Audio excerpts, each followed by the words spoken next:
Yeah, yeah. Making her way to the mic. They start dimming the lights. You start feeling alright. From Birmingham, home of the Teddy Longs and the Ruben Studders. More once you discover. For all of the lovers, Whitney Houston and Roman Reigns. For all of the lovers, and Mickey James and Marvin Gaye. For all of the lovers, and Sasha Banks, Janelle Monáe, Silk, Sonic, and Paige. Allow me to say, look, I just found a place, sweet escape. Every one of us, I was kinda late, cause I just made it off the struggle bus. Walking by the fate, cause I know it's right in front of us. Yo, I ain't with the hate, gotta focus on what's great. Ladies and gentlemen, Steph Hardy is on the air. Had to drop a couple bars just to make you all aware. So, sit back, relax, enjoy the show. You know I go by Joe or the rest of the flow, yeah.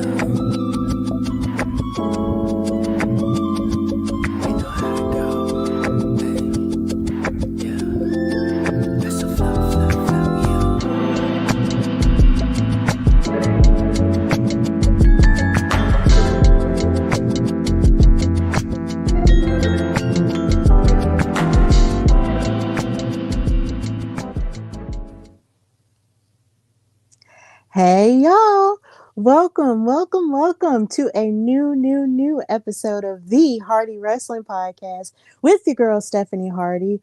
Bianca Addison could not be on today, but I am here to give you a new episode. Happy Sunday. I hope you've had a fabulous and restful weekend full of all the vibes that you could ask for. And yeah, I hope today was however you acknowledge whatever today is for you, because of course most people in the South are in church or whatever. However it is you find peace on a Sunday, I hope you have found it and that you're eating your food and being with your family and all of the things.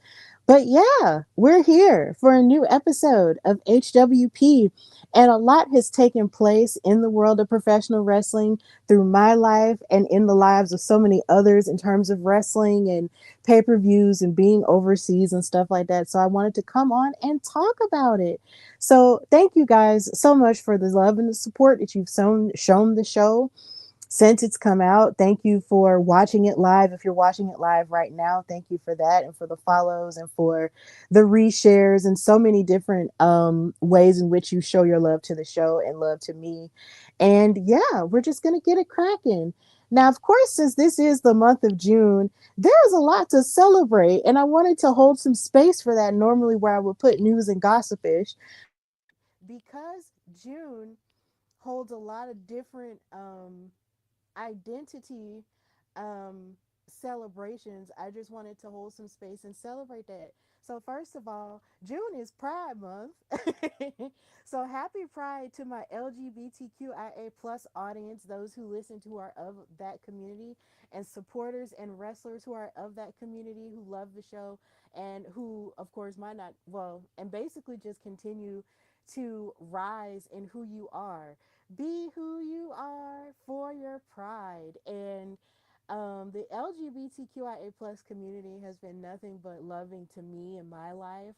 So I want to just give that love back by showing them support and fighting for them and fighting for equality, because justice and equality for some isn't justice and equality for everyone. So I want everyone to feel safe in who they are and love who they are, and move throughout the world safely in who they are, because life can be hard for those who feel othered.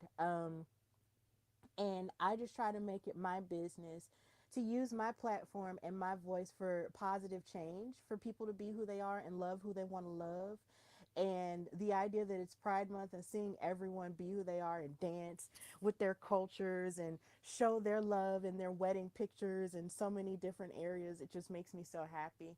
So happy Pride Month to everyone of that community. And as an ally, I will do my best to um, do nothing but bring positive affirmations to you guys and love to you guys in all things, because y'all get enough crap and darkness from the world. So what I'm going to do my best to do in all things is to just show love and appreciation to everything that you've contributed to culture as a whole. So happy Pride Month, y'all.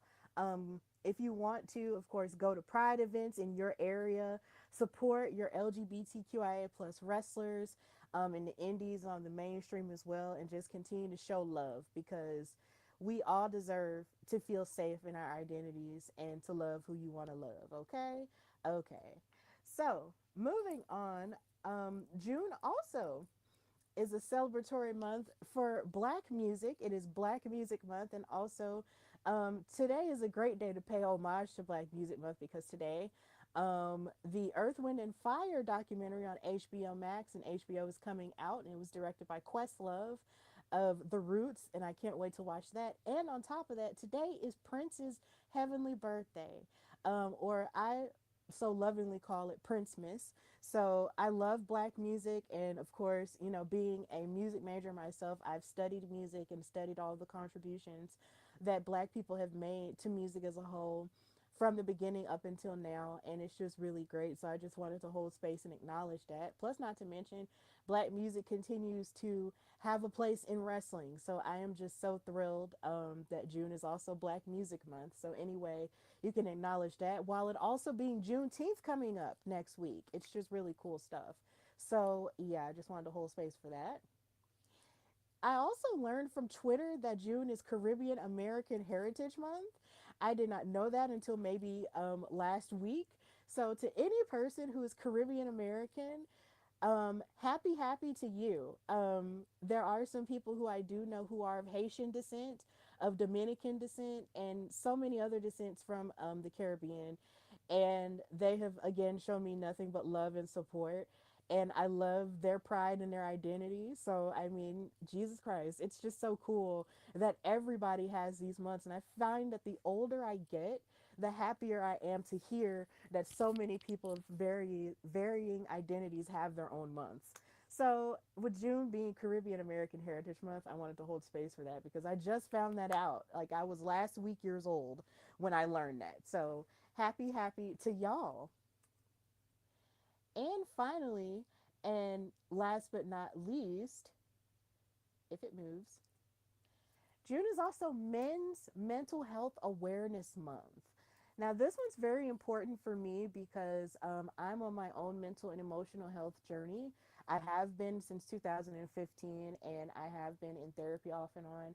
But something that doesn't really get talked about enough is men feeling vulnerable enough and safe enough to deal with what's going on with themselves mentally and emotionally, because they feel like because they're men, or you know, masculine presenting, they have to be strong and they have to put on a hard face a lot of the time. But no, you have emotions and you deal with things that bother you too, and you don't have to feel alone in that, and that doesn't make you weak for acknowledging that at all. So if you are a man or if you are masculine presenting, please do not hesitate to reach out for help. Seek out your local therapist if you can. Seek out a psychiatrist. I know it might feel a little bit scary, but at the same time, if you get your healing, you'll find that there are more people who want to understand you, and want to help you put the pieces back together. So, all men and masculine presenting people, please take care of your mental health, because the last thing we need are people just feeling like there's no hope for them on the other side of whatever it is that they're going through. Please get help, and do not feel weak if you ask for help. That makes you a human being. We are all fallible and weak, but it does not make you weak to admit that you are weak. So please get help on this Men's Mental Health Awareness Month, and just basically every month throughout the year. Therapy helps. Even AJ Lee has mentioned how therapy has helped her. And LA Knight has talked about how therapy has even helped him. And even Corey Graves, most recently on Twitter today, talked about how going to therapy has helped him and saved his marriage and so many different things and friendships in his life. So please do not feel weak for wanting to get help and go to therapy. And this month is definitely a time where people are sharing their stories and sharing resources in order to get help. So it is a big month full of lots of celebrations. And also, speaking of men's things, Father's Day is coming up. So I think that is worth celebrating as well. I want to send an early happy Father's Day to my dad, and an early happy Heavenly Father's Day to my granddads. I miss you guys all the time. So, yeah, June is just jam packed with a lot of different things. And I just wanted to hold some space for that before I move on with the rest of the show. So, moving on, whatever it is that you celebrate, I hope you celebrate it greatly and authentically, and just continue to be who you are. So, now we're going to move into what I liked in wrestling this week. And the first thing we definitely have to talk about is what happened to me last weekend at Iron City Comic Con down here in Birmingham, Alabama at the BJCC. I finally got to meet well, they're my cousins now, but for the longest time, my brothers, Matt and Jeff Hardy, Team Extreme, the legendary tag team. I finally got to meet them, hug them, hold hands, and all the things, and just talk to them. And this has been something that I've been wanting to do for such a long time. There have been times where even when I started my own show, I wanted to have them on the show in some capacity simply because I love them so much. But stuff happens and it's okay. But I have loved Team Extreme my entire life. Every time I would see them pop on the TV, I've talked about this before, but I'll talk about it again. Every time they would come on the television, I would say, oh my God, they're my brothers because they have the same last name as me. Even though there's no true relation between the both of us because they're from North Carolina, I'm from Alabama. Clearly they are white and I'm black. There really is no relation there.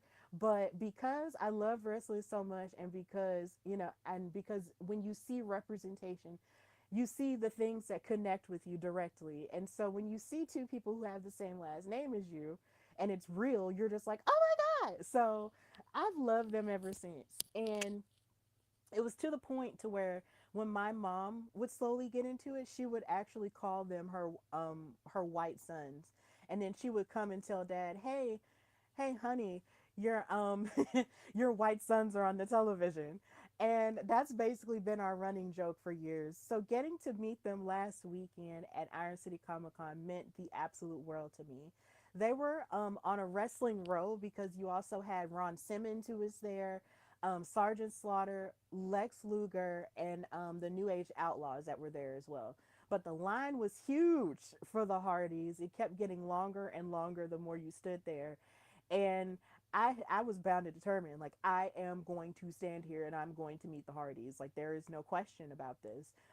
So I'm so thrilled that I got to meet them and so happy that they were open to me. They, loved my belt. They wanted to know about the show and everything. So I'm just really thrilled that I got to meet them in a place where I have gone to many a wrestling event, had different tables at Comic Cons, and actually it's the 4-year anniversary around this time was when I sat on the stage with Trish Stratus, Mickey James, and Lita. That happened there as well with Alabama Comic Con. So a lot of great moments happen in wrestling for me at the BJCC. So this was just another great moment that happened at home. And I'm so very grateful for it. And I'm grateful for them. And I got to tell them, thank you for sharing your talents and your family with us because it's been over 20 years, low key, that these men have been wrestling and smashing themselves through tables, sharing their lives, their personal lives, their families, their struggles with us and everything. They've been sharing all of that with us when they didn't necessarily have to. And so to get to tell them that face to face meant the world to me. So, Matt and Jeff, I will love you both forever and support you in whatever it is that you do forever, wherever you are wrestling. And of course, the door is always open if you ever want to come on the show.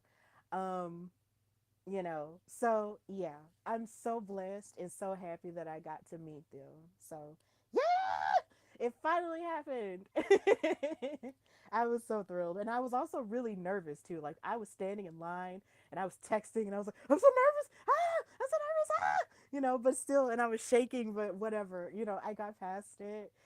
And I connected with people in line who were wrestling fans too, and that's always fun. So it was really, really a great time that weekend. So yay, the Hardys have finally connected. Now moving on into what I liked in wrestling this week from Clash in Italy. I really wanted to discuss, of course, we're going to start with my girls.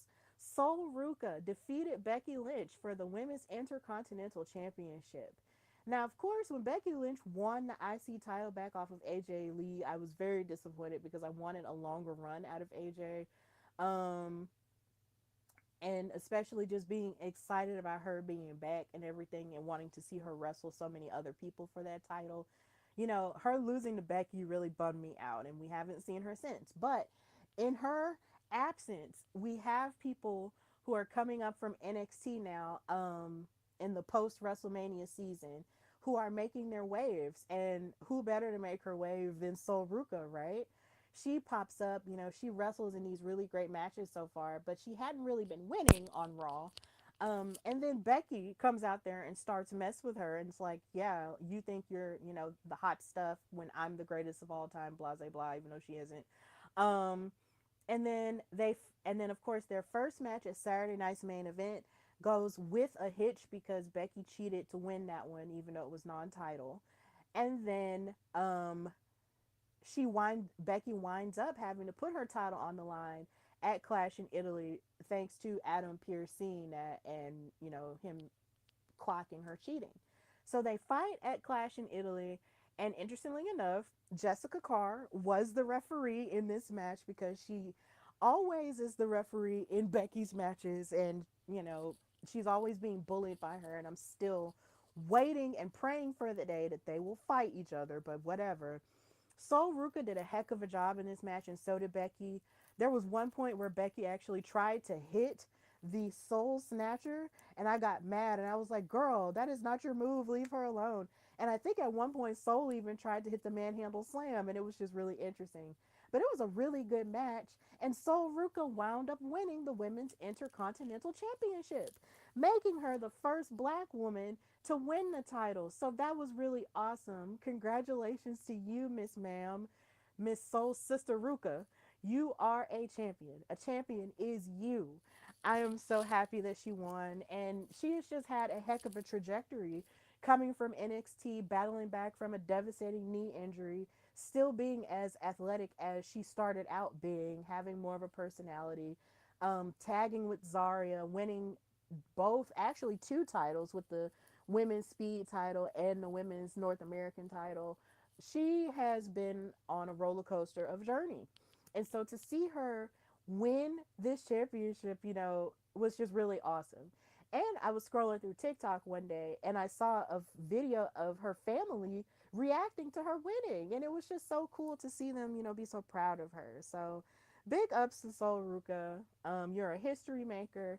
You are a soul snatcher. You can do backflips in the air and you're awesome. And you're just, oh my God, you're just so great. So I never get tired of watching Sol Ruka wrestle. She's so awesome. So big ups to her. It was great to see her win. Also, when it comes to the women of Clash in Italy, Jade Cargill versus Rhea Ripley for the women's championship was really freaking awesome outside of interferences. Jade continues to prove to us why she is a star, okay? Because the things that she was pulling in that match against Rhea Ripley was really nuts. And I know a complaint that people had about their first match at WrestleMania was that they didn't have a whole lot of time to work with. You could tell that there was more time in this match for them to showcase more of their talents against each other. And there was one impressive part where Jade actually threw Rhea against the ropes and then bounced her back down into a knee, and it was just really crazy. And Jade just continues to show her strength in the ring, and just she's just getting better and better the more you watch her wrestle, and this was one of her best matches.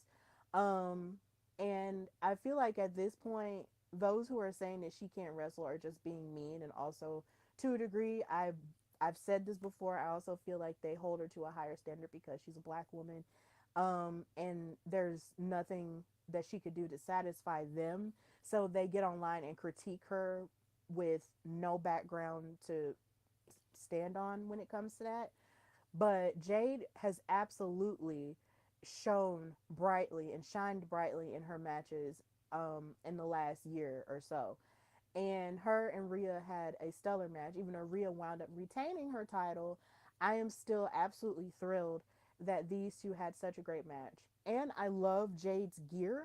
It was definitely giving gladiator vibes. She looked like oh my gosh, I can't remember Russell Crowe's name in in the movie Gladiator, but she looked like one of those soldiers that was in that. She was also giving the Pepsi commercial that had Pink, Beyonce, and Christina Aguilera in it. It was so cute. So these women did a heck of a job. I love this match, and yeah, if you have not watched it, please go do that because it was really good. But Rhea is still the champion, and of course, with the shenanigans afoot, you had Meechin come out there and BFAB come out there to try to do the bidding for Jade.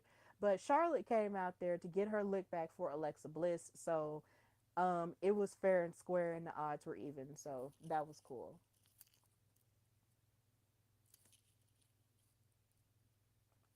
Hold on. Now, this interaction right here took place after Clash in Italy. This was during the post show actually, where Cody Rhodes and Roman Reigns had a little bit of a standoff in the back hallway. This came from Roman Reigns throwing shade at Cody Rhodes for calling himself QB1 because he feels like he's the top champion even though he has the championship that was created on the part of him holding the title that Cody Rhodes has for like the longest time. And it's like you want to come in here and throw shade after you beat, Jacob Fatu. So he was just like, we're done with all that QB1 ish or whatever. And so in the midst of that, Cody runs into him backstage and they have this stare off. I feel like this is like the big feud that just never ends somehow. Somehow or another, they're always going to cross each other's paths. And it never stops being intriguing. But at the same time, Roman Reigns, as much as he's saying that this bloodline run is going to be different, his arrogance is still showing its ugly head and it's blowing his head up to the point to where he feels like he holds the top title. And yes, you could argue that all superstars are supposed to feel that way, but at the same time, dude, Roman, you might elevate the title, but at the same time you're still holding the secondary title that was created in the notion of you holding the undisputed title hostage. And Cody Rhodes, whether you like it or not, is QB1, and he started being QB1 when he started beating you up and basically giving you your own medicine. So Roman just really needs to chill. He really needs to chill on Cody, and he really needs to stop thinking, "Oh well, I'm the top dog." No, Cody is the top dog, and you really are a close second at this point, and you have got to chill. You have really got to chill.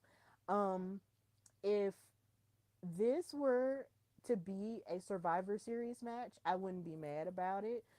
Because I know a lot of fans have been sort of clamoring for the traditional brand versus brand thing when it comes to Survivor Series, but at the same time, I don't know if they will because they've been doing lots of war game stuff.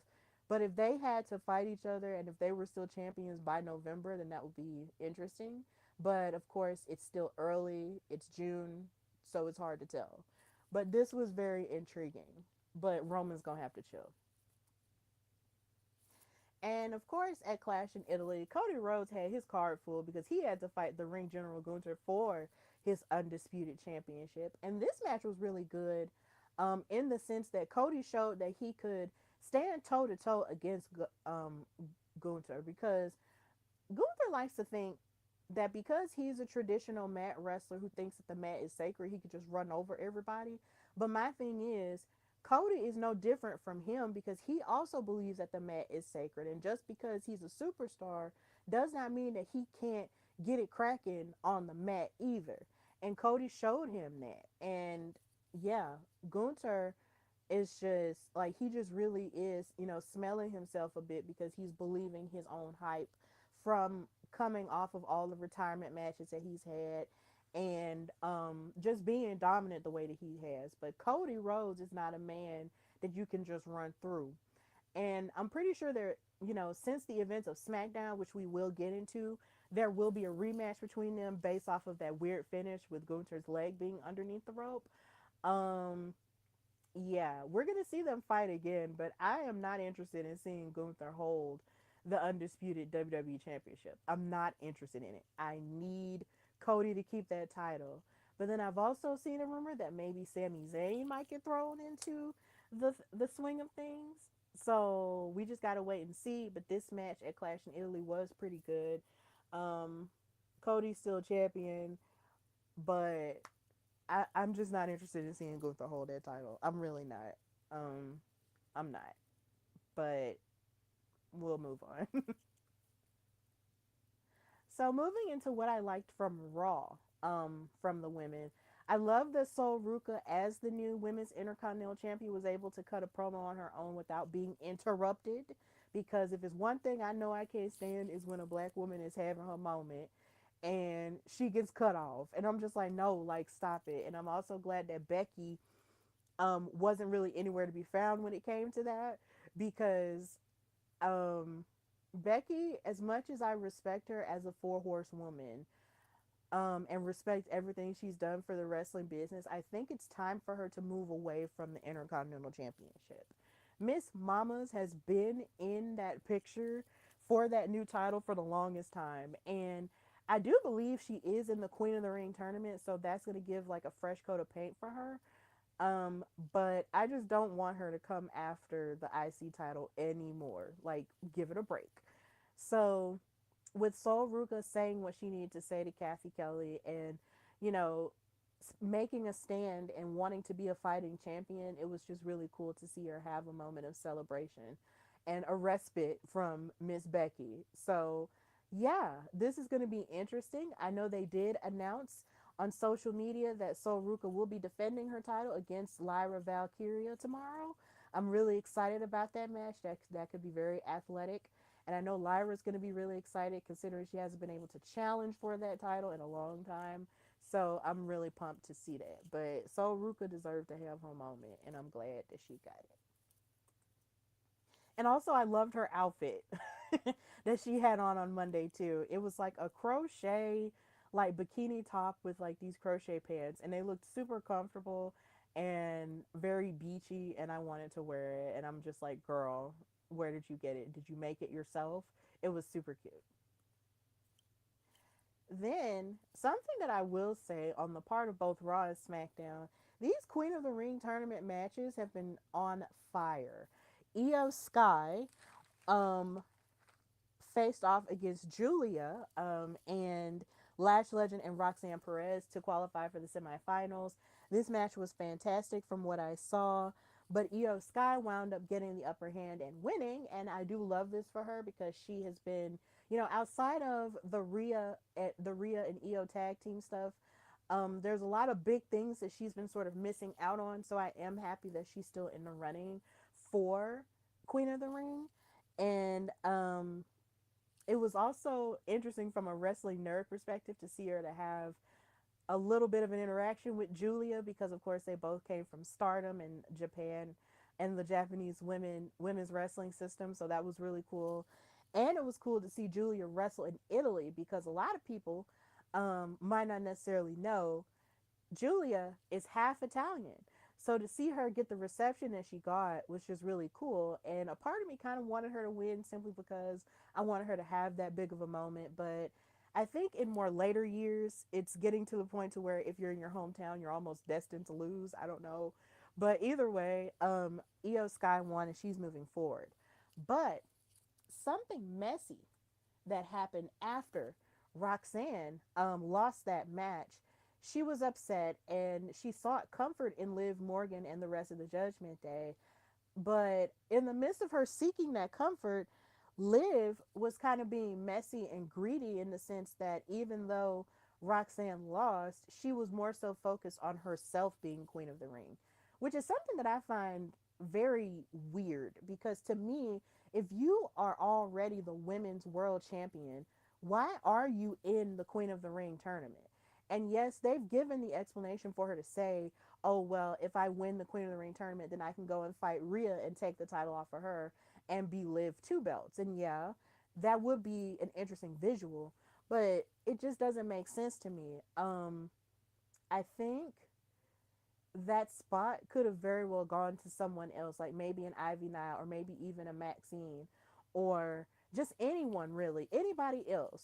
Like that spot could have gone to anybody else. Why give it to Liv, who already has the title that she won from Stephanie HWP at WrestleMania? Like that was interest. That was a very interesting choice for me.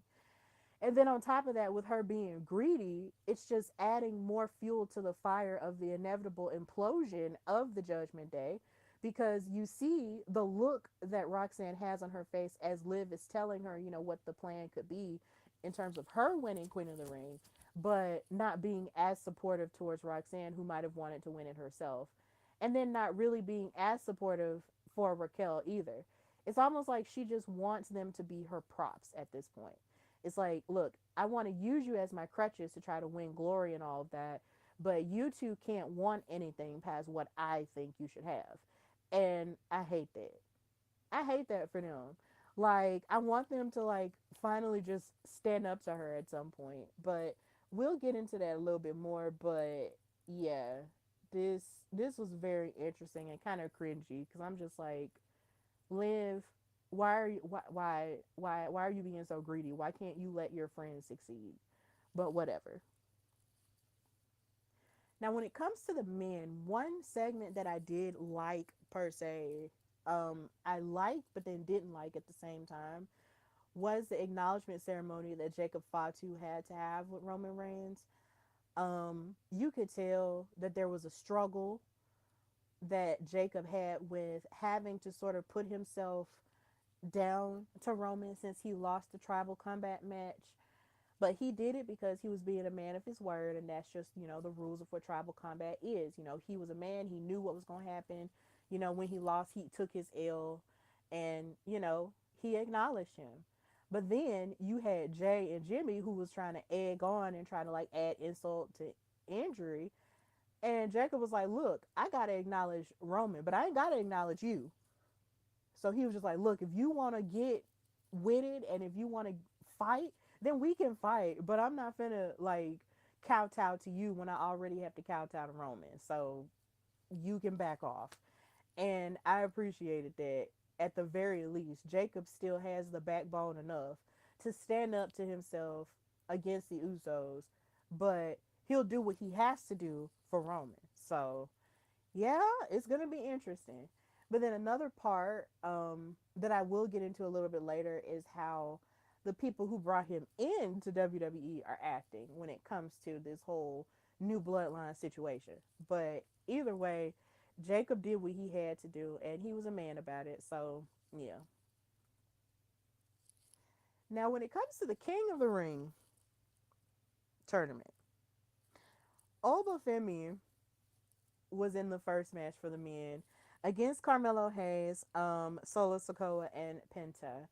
And I was kind of bummed out when I saw Oba simply because of how Clash in Italy went.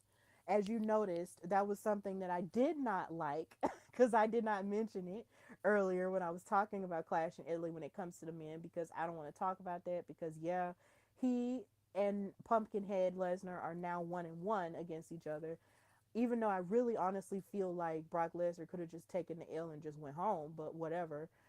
Obafemi still came out looking like the crazy ruler that we know him to be, because he was essentially throwing everybody around. He basically holed out the MFTs when they came and tried to cheat for Solo. And my poor Carmelo, who I would have loved it if he went further in the tournament, yeah, everything was just essentially a wrap when it came to Obafemi. He came, ran through everybody, and he's now moving forward in the tournament. And now he has to fight Dominic, who won his tournament match via cheating Friday. But yeah, after he won his match and looked super dominant, he got on the microphone and basically said, look, um, Lesnar, I'm going to focus on this King of the Ring tournament, but Lesnar, since you and I are 1-1, I'll see you down the line. So this could mean that we could see them fight maybe one more time. It's a trilogy. And I have seen people say that they really didn't want this trilogy. I really don't want this trilogy because, quite frankly, I feel like if Brock was supposed to put his boots in the ring and leave everything in the ring, then it should have just been left that way and left sacred. Now, because he left his boots in the ring and then came back and attacked Oba again, we're left to question everything about whenever a wrestler does that now. So, yeah. Um, this was a trilogy that no one really asked for. I just want Oba Femi to rise and be the new star that he deserves to be. Like, let these new people shine.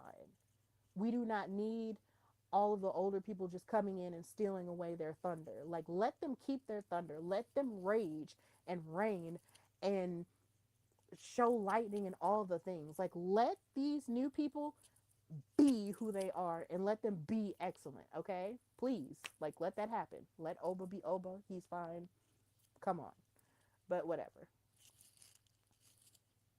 Another thing I liked from Raw this week with the men is the fact that in the aftermath of Seth Rollins versus Braun Breaker, Braun was running around and he wound up spearing Paul Heyman. and I and this made me laugh out loud at my desk because I was not expecting it at all. He speared him and I was like, "Oh!" And it was just so funny to me, like, bruh, what in the world? Paul, you're usually good about moving out of the way, but you were not that good at moving out of the way today. Not that day. He stayed in the way and got speared by a crazy fast Braun. And I laughed so hard. I'm sorry, y'all. It was just really funny to me. The Vision, they're just, I don't know, man. They're a special group, and they just be on the struggle bus sometimes. And with Logan Paul being injured, and now Braun is a tag team champion along with Austin Theory, and everything else with Seth going on, and now Paul is out. It's just a mess. It's a very hilarious mess, and this is definitely the embodiment of it. Cause Paul Heyman, why were you in the way? Why did you move? But I'm sorry, this was just really, really funny. And speaking of everything that was going on with that match, that main event at Raw with Seth and Braun Breaker, I appreciated that Seth and Montez seemed to be on one accord simply because the Vision decided to ambush and injure Angelo Dawkins. And Montez does not play about Angelo. That is his brother, okay? So he wants to get revenge, and Montez has now realized that in order for him to get revenge, he's gonna have to align with Seth, because they have the same mindset when it comes to ending the Vision. So it was good to see Seth and Montez on one accord after having their match and after having those discussions and yelling at each other. And now, they're both going to align and probably maybe take the tag team titles from the Vision. If not, then just, work together, for a little bit until Angelo Dawkins can come back. But either way, it was just good to see them both on one accord to end the show. And here again, it's just always good to see Montez Ford. But every time I see him, I think about Bianca, and then I get sad because I miss my girl. But she's cooking, she's creating a life. Oh, God. So, yeah. Um, Raw was pretty good. Now, of course, just for you to remember, Raw will be coming on in the United States at 2 p.m. Eastern and 1 p.m. Central on Netflix because they will be in Paris. So I know that's going to be different. But of course, if you want a Monday brunch Raw or a Monday afternoon Raw or Monday lunch break Raw, you'll get that. So yeah, if you want to watch it at your desk, you can do that as well. Or if you can want to just wait until later to when you get home to watch it, that's also very valid too, because it will be on Netflix after that point too. So yeah, remember, Raw in Paris will be coming on in the afternoon, but if you want to watch it later, you can do that on Netflix. So yeah, moving on into what I liked from NXT, I love the match between Zarya and Lizzie Rain. Lizzie Rain just continues to impress me. Um, it just hit me that her entrance reminds me so much of the New Day, um, and how they would basically get on the microphone and introduce themselves before they come out. And that's basically what Lizzie Rain does. It's like she does that to hype up the crowd to see her. And it just reminded me so much of, Biggie going, "Oh," So, um, that was cool. But Lizzie Rain is someone who continues to impress me in ring. She can go with just about anybody, and I would almost argue that she, if she doesn't stay in NXT long and moves up to the main roster, then I would be happy about that because she's just already very complete to me. But I know NXT is, very much rising as its own brand and not just a developmental. But at the same time, if they decided to just move her up immediately before the end of the year, I wouldn't be too surprised at that because she can just, since she's been in NXT, she's just had good matches against everybody, and her match against Zarya was no exception. But Zarya wound up getting the win and scoring that victory in front of Tatum Paxley, who is holding the women's North American title that she wants to go after. Because Zarya is in her bad girl era and she wants to prove that she can step out of Sol Ruka's shadow and win a championship on her own. So, yeah, it's looking like that's where we're about to go. I think that match is happening Tuesday. So that's going to be interesting to see. I love Tatum as a North American champion, but it really might be Zarya time. It really might. So we'll see what happens. But either way, this match with Zarya and Lizzie Rain was fantastic. I loved it. Another thing that's intriguing me, it's not a thing that I love or hate necessarily, but something that is intriguing me is the ongoing dissension between the culling. And Izzy Dame and Nico Vance seem to be on one accord together, whereas they're sort of leaving Sean Spears out of it. And it's just kind of interesting how that's happening because it seemed as if Sean Spears was kind of the leader at first, but now it's almost like the dynamic has switched to Izzy being the leader and Nico Vance sort of being her muscle. Um, because he was supposed to essentially like be her X factor in that women's championship match that she had against Lola Vice a couple weeks ago, but plans were changing and they didn't necessarily like it and it was nuts. So, yeah, I feel like Sean Spears just might be getting kicked out of his own group. And it's crazy to think about that, but yeah, it, it's intriguing, but it's also kind of puzzling too because why would they do that to him when he's been so supportive of them in the past and so many different things? So I don't know. It's interesting how this happening. Another thing that I want to hold major space for is the segment that involved the NXT Women's Champion Lola Vice and Kalani Jordan, and then later on Kendall Gray with Ren Sinclair there. Now, in my last episode, I did talk about how I feel that Kalani Jordan was getting the short end of the stick when it came to her match against Kendall Gray a few weeks ago, in which she was victorious. Because Bully Ray decided to go on his podcast on Busted Open and talk about how he felt like Kendall Gray was the best part of that match, as if Kalani Jordan did not contribute. And her promo sort of spoke to the idea that everybody has a tendency to underestimate her constantly when she's done nothing but show that she can stand, head and shoulders above in that division. And this sentiment continued this week on NXT when she came out and got in Lola Vice's face and basically told her that her biggest issue with Lola is the fact that Lola was able to go between two different promotions, between NXT and AAA, and better herself and win titles outside of that, and then become the NXT Women's Champion, and everybody was praising her. But the minute that Kalani went to TNA and won the Knockouts Championship, everybody couldn't wait to criticize her and even threw her out of the locker room. And Lola, if you remember, was the person who led the charge in throwing her out of the locker room and saying, "Look, you went to TNA, and because of the showdown, we can't trust you, so, here's your stuff." And that was a valid argument to make because why is it that everybody was coming so hard against Kalani when she was born and bred in NXT, but yet just so happened to take an opportunity elsewhere, like everybody else was doing. But then they wanted to come down super hard on her.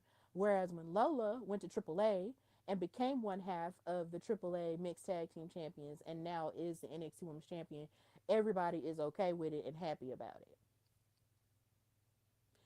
Then on my TikTok, after I posted what I posted about black women being held to a different standard that's almost impossible, people wanted to get in my comments and talk about how, unvalid it is and how it has nothing to do with race and all this other stuff. But my thing is, why? I don't care. Anyway, I'm not going to argue with anybody about it because the truth is black women are held to a higher standard when it comes to wrestling, and the goalpost is always moved when it comes to us. There's always something missing that people in charge who don't know us or don't who aren't used to our excellence, they are always moving the goalpost. And if you can't stand to hear that truth, then maybe you need to listen to someone else who just wants to live in denial. But I'm not about to do it, and if you don't like it, then tough. So then Kendall Gray comes out, and she comes out with these receipts talking about how she beat both Lola and Kalani in the Iron Survivor. But my thing is, the Iron Survivor is held annually every year. That was last year. This is this year. What have you done for us lately besides lose when it comes to women's title matches this year? Because, yes, girl, you are talented. But at the same time, we're also not going to sit here and pretend that you just deserve an opportunity just because you are who you are. You lost to Kalani, and I low key feel like Kalani shouldn't even have to fight in the number one contenders match against Kendall because she already beat Kendall Gray. Why does she have to jump through more hoops? Here again, the story of being a black woman in America, or the story of just being black in general. And then on top of that, you know, you have Kendall who's just like, oh, well, I deserve the chance because I'm me. Like, okay, yeah, girl, you're great. But Kalani, yeah, she deserves more of the opportunity. I'm actually on Kalani's side when it comes to this. She has very logical gripes to have. And yeah, I want her to actually be in line for the NXT Women's title and not Kendall Gray. Kendall has time. Kalani might not have all the time. Plus, not to mention, it's been umpteen years since we've seen a black woman hold the NXT Women's Championship. And if it's going to be Kalani Jordan, I would love for it to be her. But we're just not going to sit here and pretend that black women are not held to a nearly impossible standard when it comes to wrestling. We're not going to sit here and pretend to do it. And if you want me to do it, then you're looking at the wrong person. You just are. Find somebody else to listen to because I'm not that person. I'm not that girl. Moving on. In talking about women, we also have to talk about how Natty broke the wall and the facade of Jada Parker. Now, Jada Parker has been on the struggle bus lately, and Natty has essentially told her, like, look, like, it's because you've gotten soft. You really don't have all the attitude you think you do. And she basically doubled down on that sentiment this past Tuesday. And she really full on called her soft. And you could see Jada sort of shrink into herself and not have the assuredness that we've been so used to seeing her have. And it was just really interesting to see that, take place on an episode of NXT because like I've said earlier, we've seen Jada be so sure and have so much attitude, whereas Natty, the icon among icons in this women's wrestling sport, got to her and said, look, you really ain't got it the way you think you got it.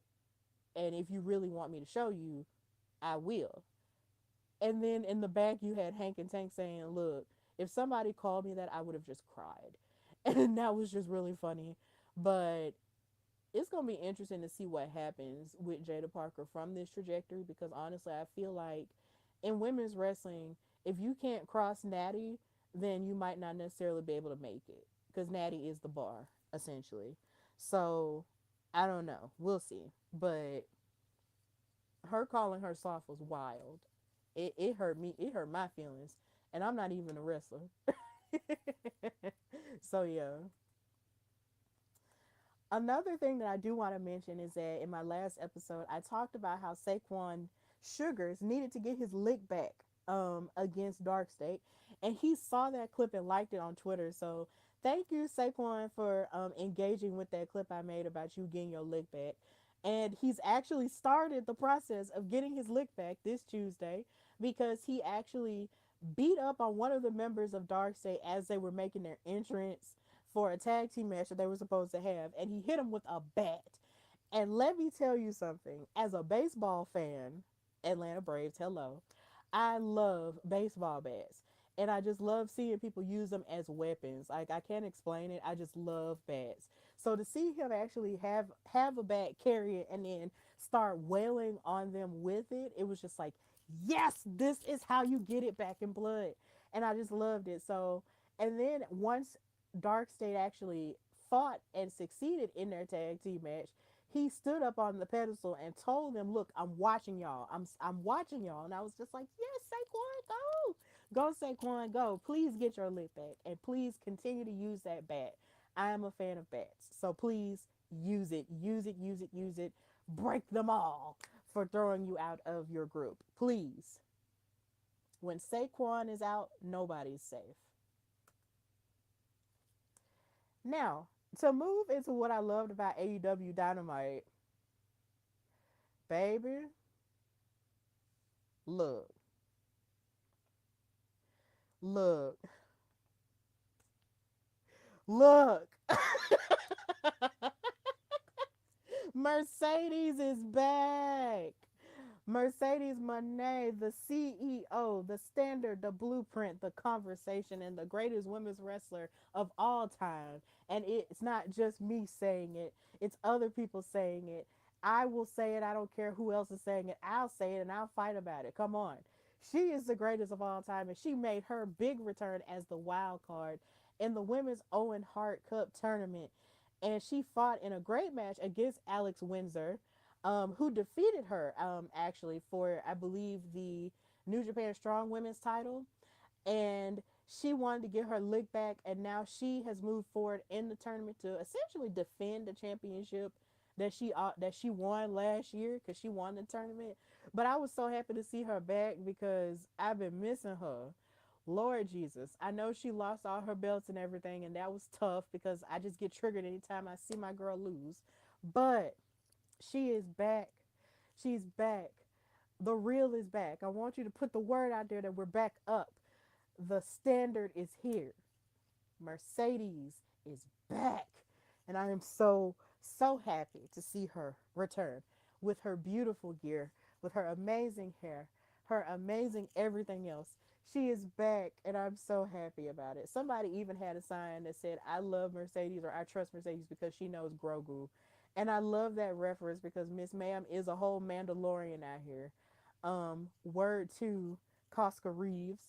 I was just so happy to see her back. She is my favorite, and I've been missing her so bad. And um, yeah, I was just so pumped to see her back on AEW Dynamite, and I'm glad that she's moving forward in the tournament. Yay! Then on top of that, to talk more about AEW stuff, she was on Collision last night, and in the match that Persephone and Hazuki were having, oh my God, she attacked Persephone because here again she has a bone to pick with Persephone because she was the one who defeated her for the CMLL World Women's Title there, and then she has beef with Hazuki because of their history in New Japan as well. She attacked them, and it was just really cool because this was in the main event, and she looked stunning in it, and I was just like, yes, she's coming for all of everything. And then she was holding her Owen Hart title after she attacked everyone, and people were cheering for her. And she was like, "I'm the greatest." And I'm just like, yes, you are. You are the greatest. She is the wrestling love of my life. And I'm just so happy that she is back. Mercedes, yes, it's the money train. Now, a lot of people online are speculating that she's essentially on another heel run, which I can appreciate. But then on top of that, I'm just wondering, with her coming after all of these people, does this mean she's going to come after all of her titles again? Or is she just solely focus on the Owen so she can finally win the AEW Women's World title, because I would love for her to finally win that one, and not focus on all the other titles like she did before. Um, yeah, I just want her to focus on the AEW Women's World Championship. So if she's gonna go forward and be a two-time Owen Hart Cup winner, then I am absolutely here for it. She's going to be facing Hazuki next, in the women's Owen tournament, and I'm excited because if you saw their first match in New Japan, whoo, that was a mess, a good mess, because they were just bringing it to each other and they were going so hard and hitting each other so hard. And I just can't wait to see the second iteration of that. Plus, they fought each other, I believe, in triple threat action too. So against uh, Azumi. So I can't wait to see that. It's gonna be cool. I'm so pumped. The real is back. Women's wrestling is back. Um, yes, Mercedes. Also, in watching Dynamite, I love the promo that Mark Briscoe cut, in his quest to try to become AEW World Champion. I want him to be champion so bad. I really do. Like, if it's anybody who I feel. Now, I'm going to say this with as much respect as possible. I find whenever I watch AEW that it's always the same men fighting for the AEW World title. It's always, if it's not MJF, it's always MJF, and it's always Hangman Adam Page, and it's always Swerve, and always John Moxley a lot of the time fighting for that title. And I feel like at this point, AEW is a newer company, and I feel like they could stand to take the risk of crowning someone else out of that bunch and out of that group. And if it's going to be somebody else, I would love for it to actually be Mark Briscoe, because he detailed what his journey was, even getting signed to AEW, even having to deal with the loss of his brother in the midst of that, because him and his brother were like one of the greatest tag teams in all of wrestling with the Briscoes. And him losing everything and then getting signed to AEW and still, wrestling on his own and showing his abilities and everything. Like, he is a fantastic singles wrestler. And I would love to see him win the AEW World title at some point. If you're going to have somebody different, let it be him. Let it be Mark. Because I just, I sort of grow tired of watching the same people fight for the AEW World title all the time. And if it's going to be somebody else, I would want it to be Mark, because he deserves the world. So I loved his promo this week on Dynamite, and I want to see him rise up and win. It will just be cool if that happened, because it would just shake it up a bit and do something different. Like, do that. Like, be bold and stand on your word and do something that'll actually shake the foundation of the company, and don't just fall on just the familiar stuff. So, yeah, give Mark Briscoe the world. And outside of television wrestling, on Pro Wrestling Eve, we saw the return of Kaylee Ray, who was formerly known as Alba Fire in WWE. She made her return to Pro Wrestling Eve, and she answered an open challenge from Molly Spartan. I know you might not be as familiar with those names, but at the same time, this is an all female promotion from what I'm gathering.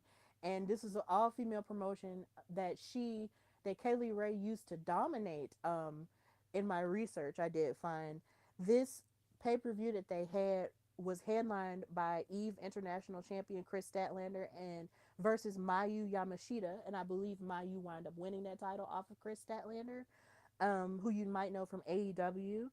And I think this was awesome for me to see that she is still getting in the swing of things, because Kaylee Ray was a force to be reckoned with before she was made to be Alba Fire, um, and then essentially sort of watered down on the main roster in WWE. At one point, in NXT UK, she was the longest reigning women's champion, by holding the now defunct NXT UK women's title for 649 days. I know I will never take away a black woman's credit for anything. But there was one point on television where they were saying that Bianca Belair was the longest reigning women's champion of this modern era. But the truth is that distinction actually belongs to Kaylee Ray. Even though I know that NXT UK wasn't really on television in that way, she held that title for such a long period of time. Um, until she finally lost it, I believe, to Mako Satomura. But yeah, she was a force to be reckoned with, and I'm glad that she is out here still um making more of a name for herself and getting back into the swing of things in the indies. So I'm really pumped about that, and I can't wait to see or hear more about what Kaylee Ray has going on. So this was cool to see, and I appreciated it. And then in this picture, there's also Riho, who I believe is from the UK as well. She is an amazing wrestler who's finding her way as well, a great black woman. I actually met her um, in Vegas last year, and she was really nice. And she's been rising up too, so it's just really cool stuff going on in women's wrestling in the indies as well. So this is really cool stuff, and I can't wait to see what more happens with Pro Wrestling Eve. So yeah, this is also a picture, if you're watching, of Kaylee Ray holding the NXT UK Women's Championship that she held for such a long period of time. And I just wanted to share that. Now, moving on into SmackDown, the women on SmackDown showed the F out in Bologna.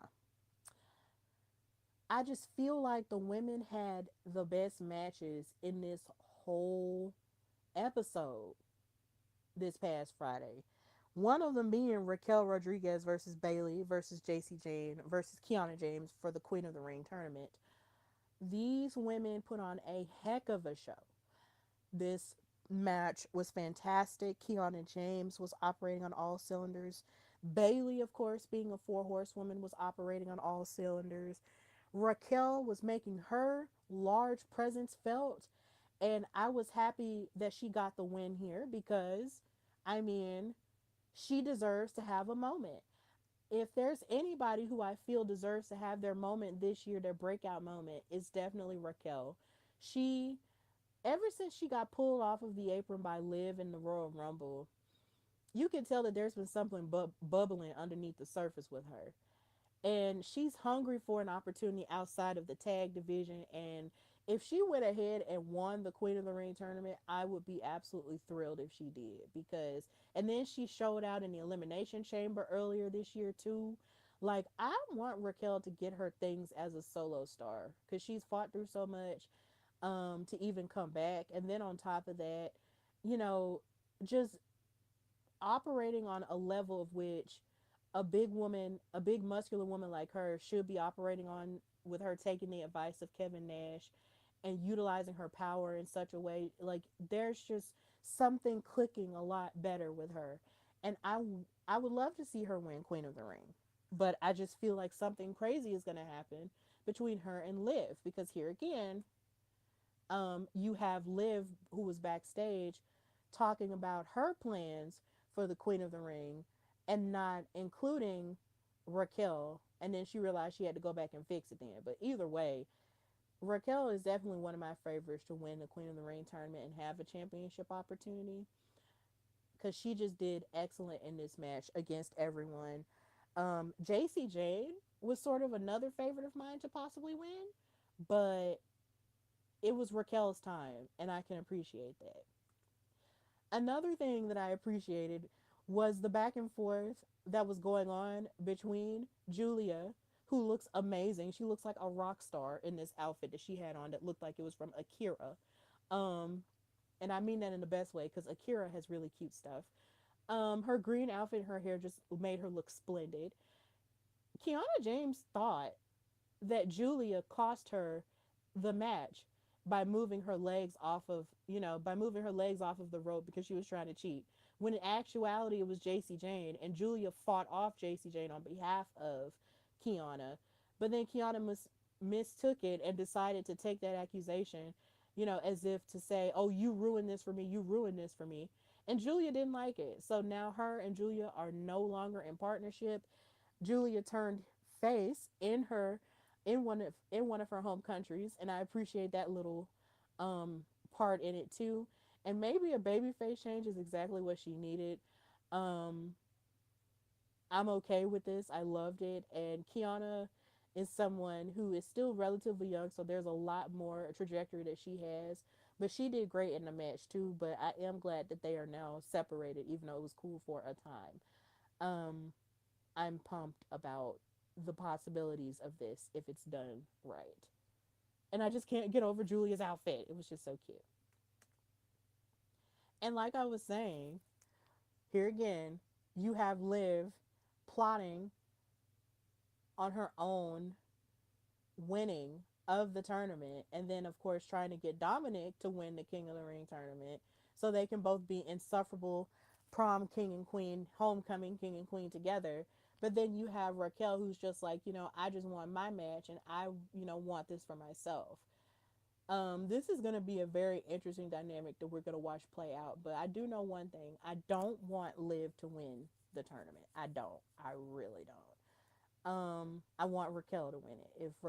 If there's going to be any other newer person to win this tournament, it would be cool if it was Raquel. But I do also want to hold space for JD McDonough's Outsiders t-shirt that had the late great Scott Hall on the front of it. It was super cute. I don't know where he got it from, but I loved it immediately. It just caught my eye because I just love vintage wrestling shirts. Even though it's weird to call it vintage because that was in the 90s and that was when I was a child. Oh my God, aging, but whatever. Um, but yeah, I love that shirt. But Liv is just getting a little bit too power hungry. She's getting too big for her britches, and I'm really going to need for her to chill and let the other girls succeed. She's not being a girl's girl right now, and it's frustrating. So, yeah. Also, with the women on SmackDown, I could not believe that in the absence of Alexa Bliss, they actually let Charlotte Flair and Tiffany Stratton, the Women's United States Champion, tag together. I couldn't believe that. That was not a thing that I would have thought would have happened back at like last year. But the fact that it did was just very it was interesting and it was very cohesive. There wasn't any, yelling back and forth or griping at each other that they had going on in their tag team match that they had against Jade Cargill and Michin. But them working together was just something I did not have on my bingo card. But hey, it worked out, for the most part. But they wound up losing to Jade and Michin. And something that I feel like I keep coming back to is the performance of Michin in these matches because as great as Jade is and even as good as B Fab is, Michin is literally like the unsung hero of this whole baddies group because her in-ring work just continues to just get better and better over time. And she just kicks so much butt every time, even with her styles clash and even when she hits like a hurricanrana or something, from the top shoulders of her opponents. Like Michin has been so good for so long that I'm gonna need for them to stop playing on her top and give her more opportunities to shine as a solo star. Cause she's just too good and she's been too good for too long. And I just want her to have more things. Um and more opportunities to show that outside of being stuck with a group or placed with a faction or whatever. Michin could do bad all by herself. And I need for people in charge to fully realize that because Miss Ma'am was showing out in that tag team match. In fact, I would argue that she is probably halfway up, like, she is definitely 50% of the reason why that match went as well as it did. We need to give Michin her things and stop playing on her top because she's amazing. And also, I love that Lash Legend won her match against Chelsea Green. But I'm also sad because here again, nobody wants to be friends with Chelsea Green anymore. Even though I know she was obnoxious when she was the first ever women's US champion or whatever. Um it's bumming me out to see her be so all alone all the time because Tiffany Stratton doesn't want anything to do with her. Blake Monroe popped up and wanted nothing to do with her. So really Chelsea is really going it alone, but at the very least, at least we're seeing her fight, and to the best of her ability and continue to endear herself to us. And hopefully this can lead to her maybe winning Money in the Bank this year. If she wins Money in the Bank this year, I'll be so happy because I wanted her to win it like 2 years ago when Tiffany won it. But if she wins it this year and actually makes something of it and becomes a champion, then I'll be super pumped. And it would be an amazing fu to old dude Michael P.S. Hayes, who said that he couldn't see her as a world champion on Unreal. Oh yeah, I will never forget that. I am holding that grudge. I want Chelsea to get her things. I want her to rise up and be a babyface champion at some point, and I hope it happens this year. And if not this year, then next year. If she wins Money in the Bank in New Orleans, that'll be the one of the best birthday gifts anybody could give to me. It would be great. So yeah, Lash Legend looked amazing in this match, and I never get tired of looking at her lash extension finisher. It's really cool. I really like it. So this was a cool match. The women just essentially were the brightest spot of the entire SmackDown episode to me. They really were. Um, Tiffany, just be a little bit nicer to Chelsea, please. Please. Now, when it comes to the men, I want to start by talking about how Chad Gable made his SmackDown debut backstage with Nick Aldis. But then, in the midst of that, he found Rey Fenix, who is now the AAA Cruiserweight Champion, backstage.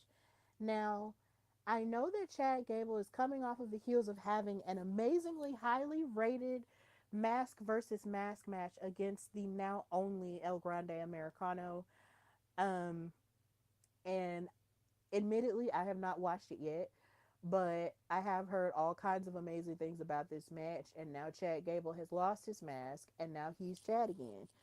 So he had a moment with Rey Fenix backstage where he apologized to him for essentially appropriating the lucha culture and making a mockery of it when it's more when now he's learned that it's more than just a fighting style. It's actually a culture. It's actually the people who helped to make it what it is.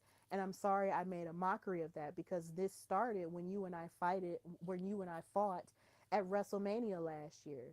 Like, you and I fought you under false pretenses, with me making fun of the lucha culture. And Rey Fenix actually accepted his apology. And Chad actually said that even though he doesn't know when it's going to happen, he would love to actually come back to AAA. And, and Ray was actually perceptive to it. And the one thing that I appreciated about this segment is the fact that this spoke to something that I had been saying about the El Grande Americano gimmick for a long time. And is that this is essentially a white man appropriating Hispanic culture and appropriating something that means a lot to Hispanic people. And I know that I am not a Hispanic person, but I am a black person. And as a black person who gets irritated anytime I see any person appropriating black culture, I also get irritated whenever I see anybody else's culture get appropriated. Like, on an intellectual level, it just irritates me.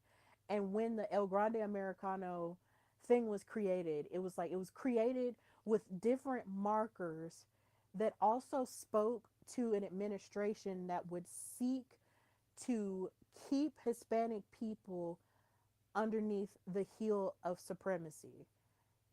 And it bothers me. And it bothered me when it first started happening. And I know a lot of people were kind of like, oh my God, this is funny, ha ha ha. But when you have a character like El Grande Americano being built from the Gulf of America, who was spoken by a person who openly targeted brown people to fit his agenda, it was just very off-putting for me. I have no tolerance for stuff like that. So to see Chad Gable actually come back around and realize I was wrong, this that was just born out of my frustration from losing to luchadors like you, and I'm sorry. It was just very intelligent writing for him to actually say that to Rey Fenix, who was actually born of that culture. So I appreciated seeing that. I liked hearing that part, and I liked the fact that on WWE TV they acknowledged the fact that this was kind of a backwards way of doing it and it was dumb. So now El Grande Americano means something completely different. I'm fully aware that that person over there is loved and beloved with AAA, and I think that's great for him in his career or whatever.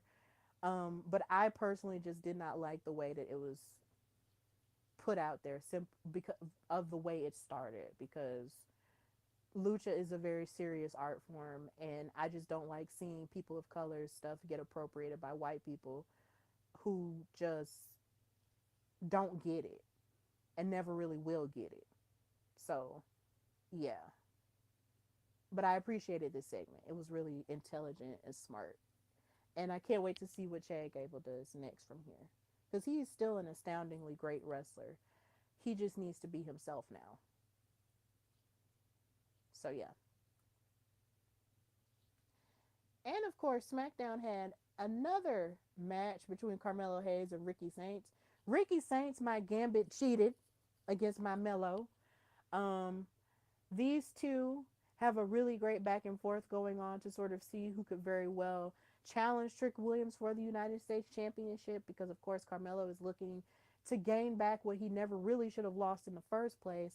And then you have Ricky, who kind of just, who is like the new kid on the block, wanting to prove himself as the new guy and win that title too, because he feels like he is absolute. And I never get tired of watching these two wrestle each other. It's always a good match with these two. So hopefully the next time they'll fight, they might fight for number one contendership, or they'll be putting a triple threat against Trick Williams, because Trick needs to defend that title again. So we'll see what happens. But either way, I loved watching these two fight, even though my Gambit cheated. Come on, Gambit, do better. It's all right. It is all right. I still love you both very much.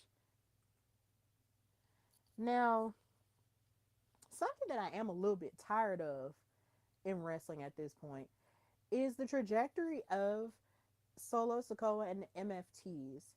Now, of course, we saw um, them sort of stare at Jacob Fatu at the end of Clash in Italy, because they were the ones who essentially brought Jacob in, and now Jacob is with Roman and that iteration of the bloodline. But I'm just sort of tired of them at this point, simply because they aren't fighting for any level, for they're not fighting for any level of glory. They're not fighting to prove that they're the better bloodline scenario or the better bloodline faction. At this point, it just sort of feels like they're just fighting just for the sake of fighting and messing with people. They're now still trying to bully and jump Royce Keys in, which is frustrating me too. And then you have Tama Tonga, who at one point was sort of fighting, staying with Solo and Tala Tonga and being his own man, due to him speaking to Shinsuke Nakamura and stuff. And now he's just fully like being with the MFTs again. And I feel like the MFTs at this point have sort of run its course. I know it would be kind of weird to see Solo just go back to being one of Roman's do boys or whatever. But at the same time, I'm not understanding the point of the MFTs at this point, outside of just jumping people and winning for the sake of numbers. Like, I don't understand what their deal is at this point. So I'm just a little bit frustrated with their trajectory. I know Tala Tonga has been winning lots of matches, and that's great for him. But at the same time, there's always cheating involved, and it's frustrating. They're always cheating for each other. Even Solo had them try to cheat in his King of the Ring match on Raw, and it was just like, okay, guys, what's the point here? What's the goal? What's the goal? I don't know. But yeah, the MFTs are frustrating me. And last but certainly not least, Gunther is frustrating me, because he decided that he wanted to get in the face of Nick Aldis, the SmackDown general manager, and threaten legal action because he was angry about how the match at Clash in Italy went. And I'm just like, bruh, You can't just be threatening to sue people just because you just got to SmackDown and nobody's bowing down to the demands that you keep thinking you should be making. Like, how are you making these demands like this as if you're the champion? It's like, it's just so ridiculous. He trying to act like he the birthday when he's not even the birthday candle. Like, you are not the champion. You can't be making demands like this. It's just so annoying. Like, go through, sit down somewhere. And then when he was trying to get the match at Clash in Italy against Cody, he was trying to use it as a bargaining chip to try to make it. Oh well, actually I want this. Well, actually I want that. But actually I want this. Like, he was just being a brat, and he was getting on my nerves. And here again, this is another scenario where I wanted to see Nick Aldis come up out his suit and slap the crap out of Gunther. But I don't think Nick Aldis is really ever going to wrestle at this point. But I can still dream. And I'm just dreaming about the day when Nick Aldis decides he wants to take off his suit and fight again. Because if you do not know, this man was him in NWA and was the NWA heavyweight champion for like a long, long, long time before, that reign ended and he wound up leaving, and now he's a general manager on SmackDown. He was that dude, okay? So at some point, he's got to get tired of folks pointing at him and posturing at him and making all these power plays at him. Like, I don't know, man. We just got to wait and see, but I just want my boy to just pop off one time and just be like, y'all gonna stop messing with me like I'm not him. But, well, he's not him because Carmelo Hayes is him. But either way, y'all get the point. Respect Nick Aldis. And now that's basically all that I liked in wrestling this week. And now we've reached the end of our time together. So thank you guys so much for watching live, and of course for watching this later if you're going to watch this later. Of course, know that you can follow me, your girl Stephanie Hardy, on Instagram and Twitter at Queen Steph Hardy. You can follow the show, The Hardy Wrestling Podcast, on Instagram at Hardy Wrestling Podcast, and on Twitter/X at Hardy Wrestle Pod.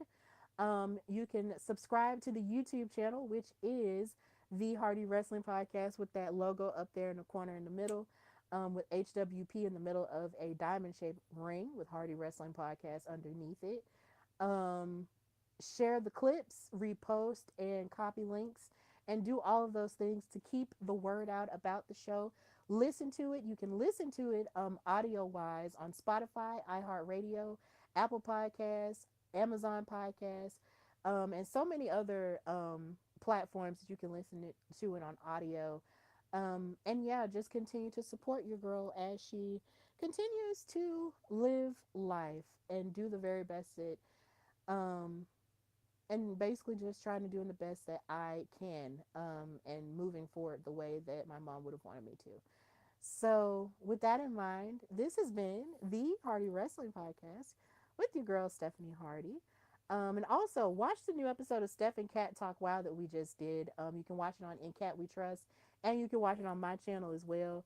We are getting back into the swing of things when it comes to WoW, and we love supporting women's wrestling and love supporting those girls over there.